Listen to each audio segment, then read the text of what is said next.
తీసుకోండి 10 లక్షలు ఇస్తాడు. ఇదిగోండి ఇదిగోండి తీసుకోండి తీసుకోండి. ఇదిగో ఇదిగో నాది కూడా తీసుకో.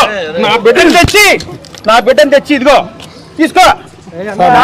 ఎంత కావాలి మీరిద్దరు రెక్కి ప్రిన్సిపల్ గాడు మర్డర్ చేసేసి తప్పించుకుండేమో నా డౌట్. పిల్లగాని మీదికే మూకిందా ఏం నాకు అదే డౌట్. గోడల చుట్టూ పెడతాడు వాడన్న సీసీటీవీ కెమెరాలు, మరి అవి పెట్టిర్రా మీరు? మీ కాలేజీలలో గోడలు చుట్టూ ఉన్నాయా?